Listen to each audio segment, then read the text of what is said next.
Hello everyone, how are you guys? Hope everybody's fine there, healthy there, right? Please do care of your health. Your attempt is approaching.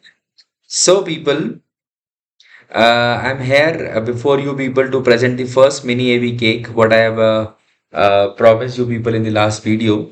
So, this is the first mini AV cake, and it is based upon the concept which has been requested by you people only. And this mini AV cake is from basically law ka subject, and we are taking up the very first topic from Indian Contract Act, which is one of the most important acts of your syllabus, right? So people, the concept was what many people have requested me is the contingent contract. Okay, so today let us learn contingent contract. Let us learn the concept of contingent contract, people, right? So here, people, we are going to understand the provisions related to the contingent contracts, where we are going to understand the section number 31 to 36.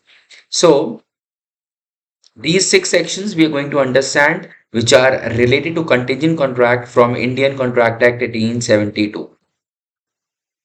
Now, people, just because we are going to understand the concept of contingent contract, it is very much important for us to understand the definition of contingent contract first, right? So, Section 31 of Indian Contract Act, what we'll call as ICA, Indian Contract Act is an ICA, okay? So, Section 31 of ICA 1872 states the definition of contingent contract, which is as follows. It says a contract to do or not to do something if some event collateral to such contract does or does not happen. Means what? It simply means when two or more parties are entering into contract, and they will be able to perform their contract only when an event on which the contract is dependent will happen or will not happen.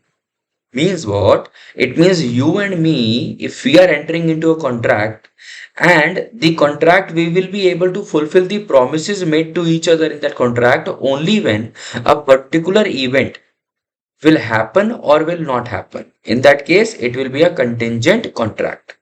Okay. Now, people, there are few essentials of contingent contract. It is very important for us to understand these essentials, because if we understand these essentials, know the working of contingent contract, we will understand them very easily. Okay. So let us start with the very first essential element, that is the event should be collateral to the contract. I told you, no, the contract in which we are entering into, that contract will be, we will be able to perform that contract only when a particular event on which our contract is dependent will happen or will not happen. Now, the first essential element is about that particular event only. Now, the first essential element says the event on which the contract is dependent, the performance of the contract is dependent, that event should be collateral to the contract. Now, sir, what do you mean by collateral? Just below the first essential element, I have mentioned the meaning of collateral event, which reads like this. It says collateral event is an event which is neither a performance directly promised as a part of the contract nor the whole of the consideration for a promise. It means whatever promises we have made to each other, that cannot be the event. Whatever consideration is there in the contract, that cannot be the event on which the contract will be based. It means if I have promised you to sell a car for rupees 2 lakh and you have promised me to pay 2 lakh rupees, it means delivery of car and payment of money could not be the event on which the contract is dependent. It means the delivery of car is the performance of the contract. Like I have promised this thing to you that I will do this thing. So on this event, contract cannot be dependent. Second, when you will make the payment to me, that can also not be the event on which the contract will be dependent, because that is the contract itself. Okay. So that was the first essential element. Second essential element, it says the performance would depend upon the happening or non-happening of some event. It means the event on which the event on which the contract is dependent, no, the contract will be performed by the parties only when that particular event will happen or will not happen. Now, sir, how would we get to know that we would be able to perform the contract upon the happening of that event or non-happening of the event.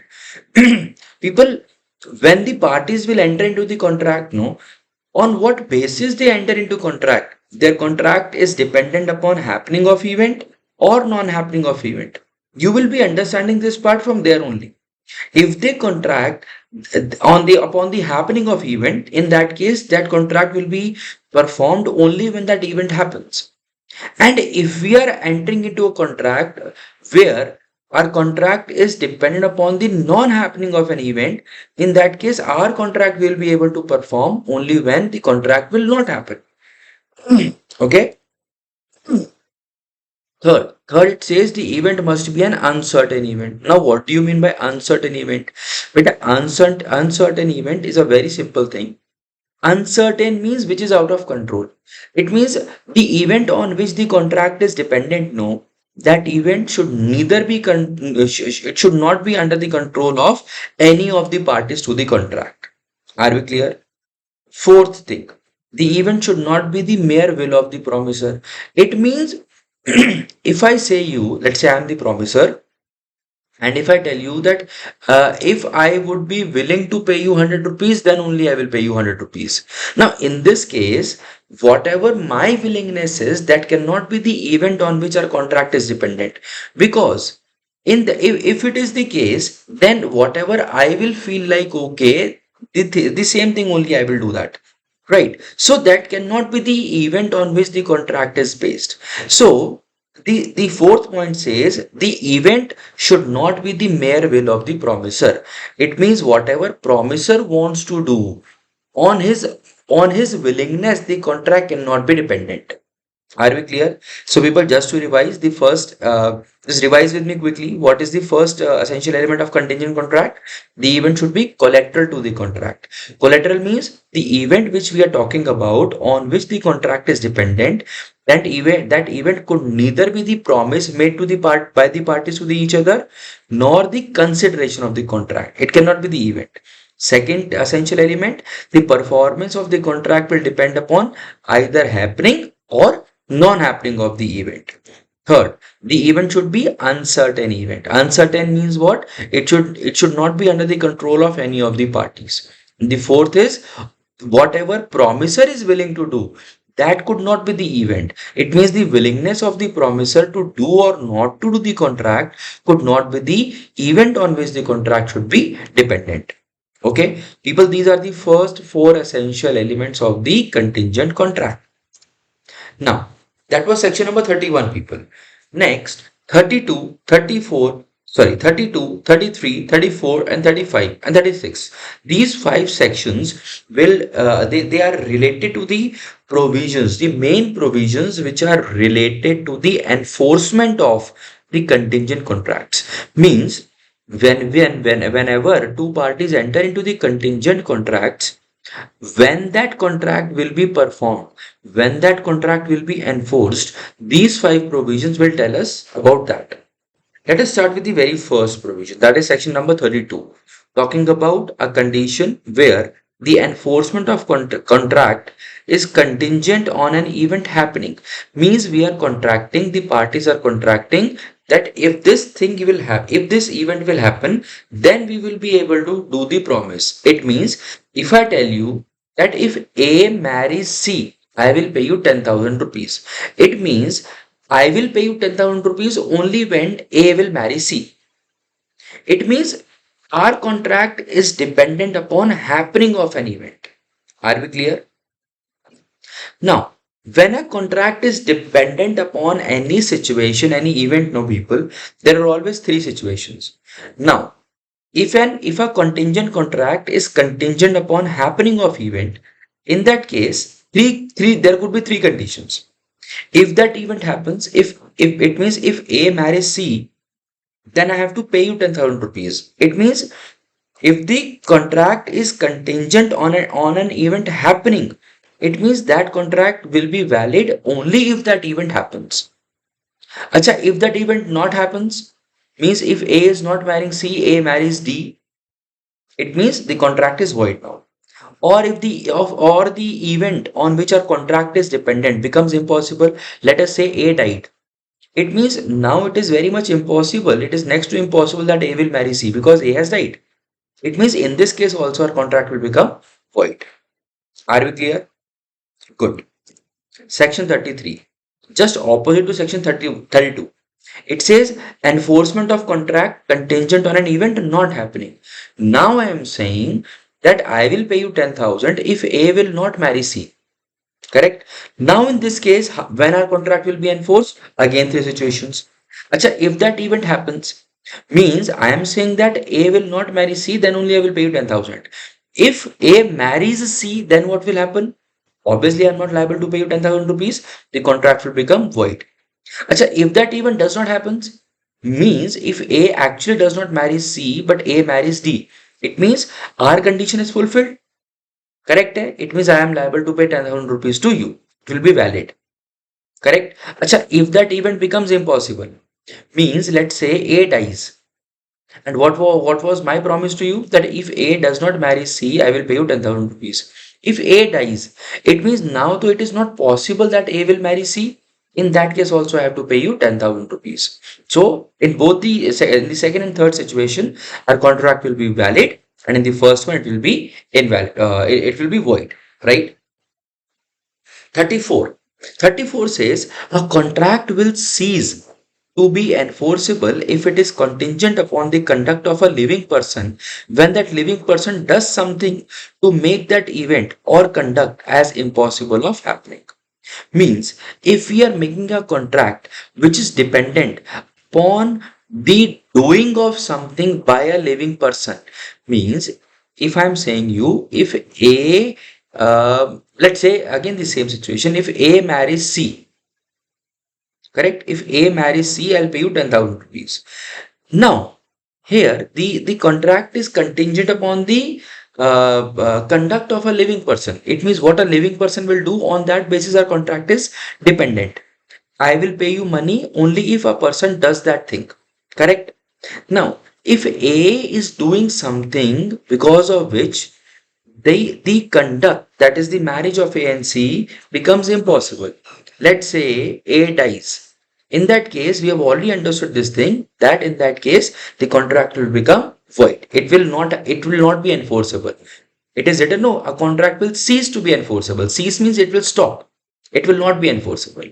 Okay, it is the same condition, people.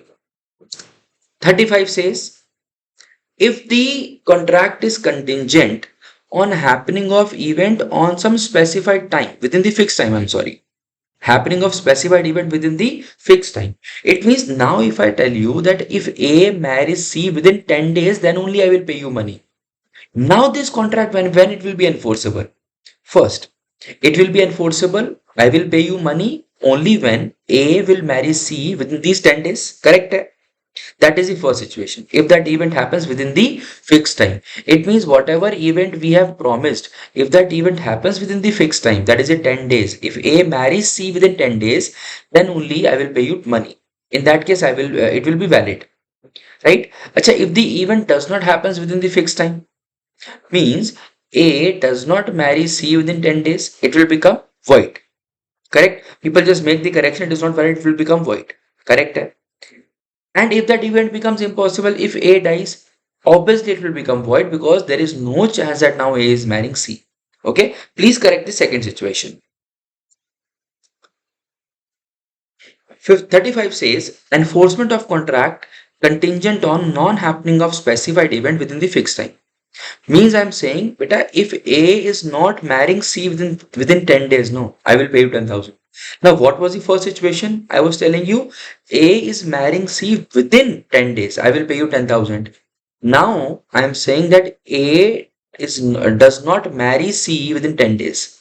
It means now it is on non-happening.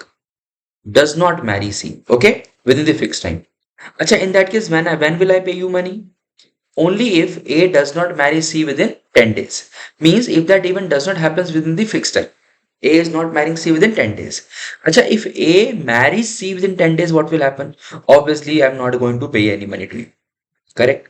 Acha, if the event becomes impossible, if A dies, It means there is no chance that now A can marry C. It will become void. Are we clear?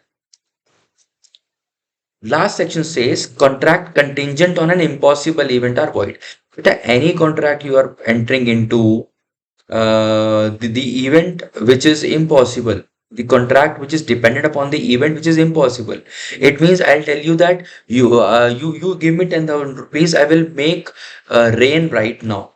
Hana? So anyway, it is impossible event. So this contract will be void. Okay, people. So you understand this was contingent contract. It was very, very, very easy. Still, if you have any doubts, people, you can post me your doubts. You can just simply ping me on my WhatsApp and I will help you with your doubts. Okay, people. So that was the first mini AV cake. Hope you have understood the concept. And in case you want to clear your doubts, here is my number, my email ID, and you can simply search me on the YouTube. That is you Jatin Luthra classes. You will be able to find me. Okay, people, don't forget to like, subscribe, and share my channel. And also don't forget to hit the bell icon so that whenever I post a new video, you get the information about it and you can see the video. Okay, people. So I'll see you in the next mini AV cake. Till then, take care, have a good day, and maintain your good health. Bye, everyone. Thank you.